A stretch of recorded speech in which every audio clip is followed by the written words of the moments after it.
What is the truth to training to jump higher? Well, to answer this question, we can go into a lot of different ways, but let me tell you my experience. So when I was younger, I saw so many videos about how to jump higher. I saw so many Instagram reels going, do this exercise, do that exercise, don't do this, don't do that. And of course I tried it, but none of this worked for me. And you might have actually found the same experience. You might have had the same experience. The videos look good, they appeal to your instant gratification, but in truth it doesn't actually work. And you don't stay consistent to anything.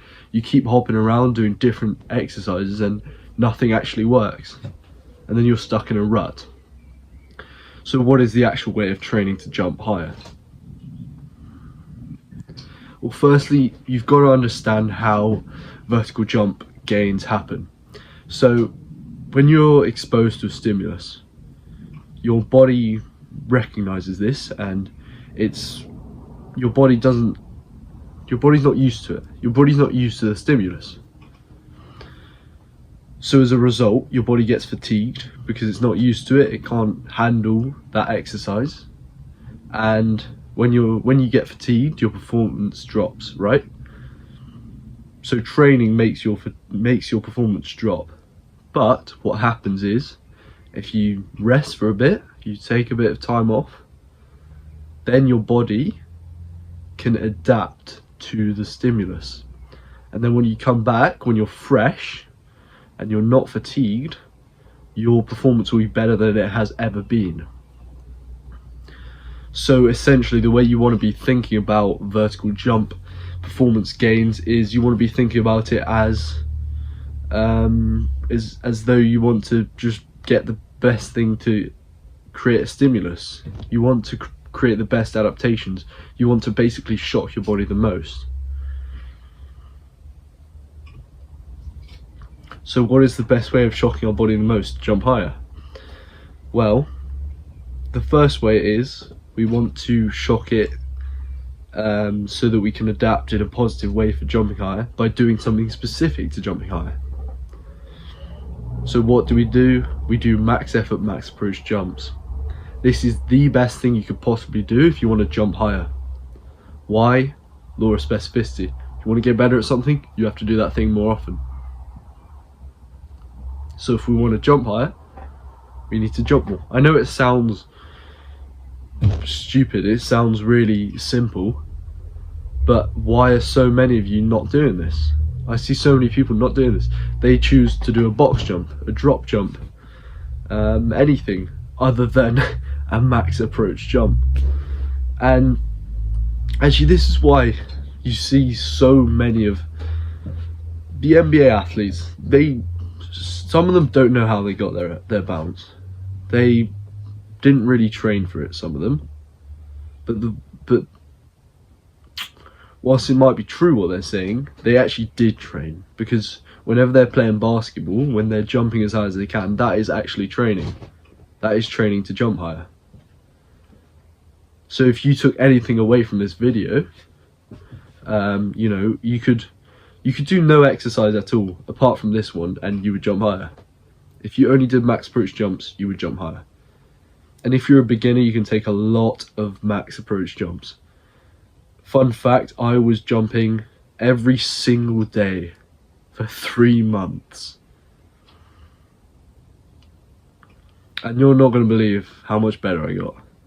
My vert went up by 7 inches and I got my first dunk. So I went from someone who wasn't athletic, I think I just could touch the rim, and then I was throwing down dunks. So there you go. If you want to jump high, you need to be on those max approach jumps. Seriously, if you're not doing max approach jumps, you can just get out. Just get off this video. If you're not prepared to go out and do your max approach jumps, jump as high as you can with the maximum effort, then there's no point you even being here. You simply don't want it. So what's the second thing? Sprinting. Why is sprinting good?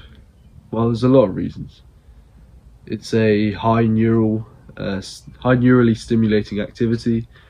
It's a fast, short ground contact time activity that has really high ground reaction forces, both horizontally in acceleration and then vertically during upright sprinting.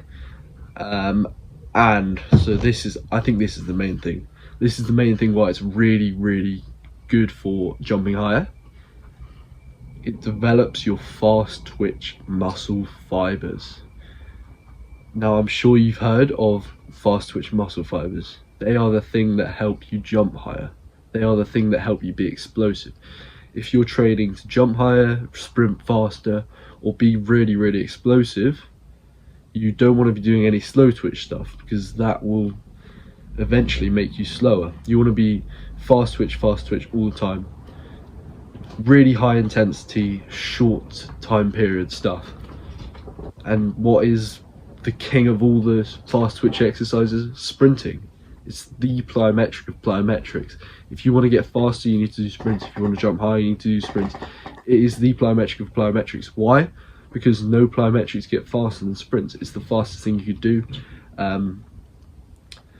And for jumpers, it's incredible. It's great for your fast twitch muscle fibers, and it's one of the best benefits actually is the tendon stiffness you get from it, the tendon elasticity.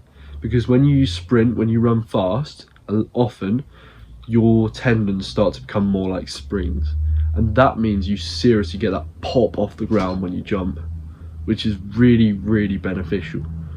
You start looking a bit more like a kangaroo when you jump, and obviously that's going to help you jump higher, isn't it?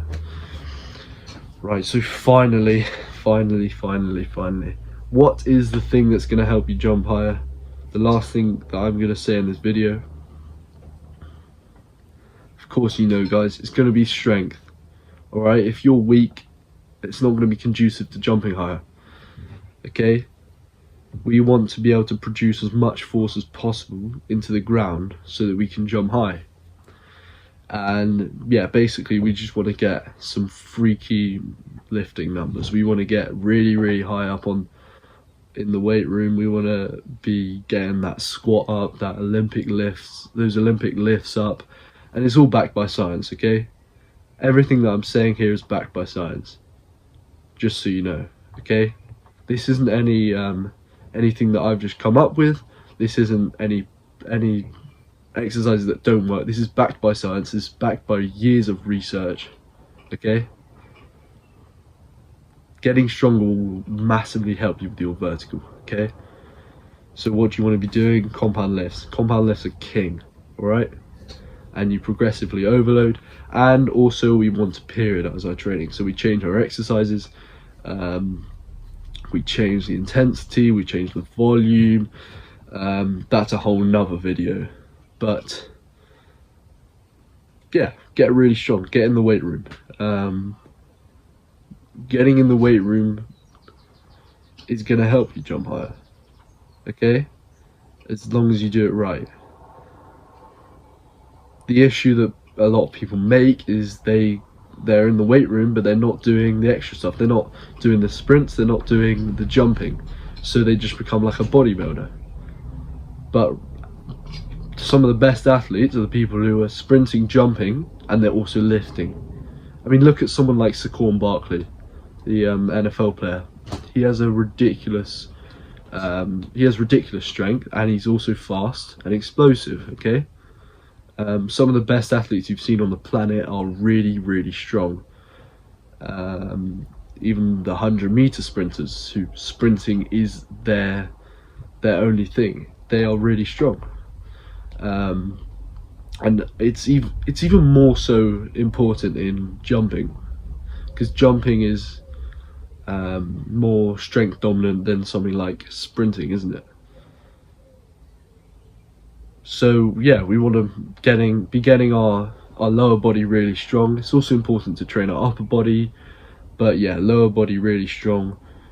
We want to be training squats, doing the calf raises, seated calf raises, deadlifts, RDLs, Nordics are really good. And then we also want to be training our single leg stuff, so we want to be doing Bulgarian split squats, stuff of that nature, because that's really good, and it's really conducive to jumping high off one foot as well, which is really good.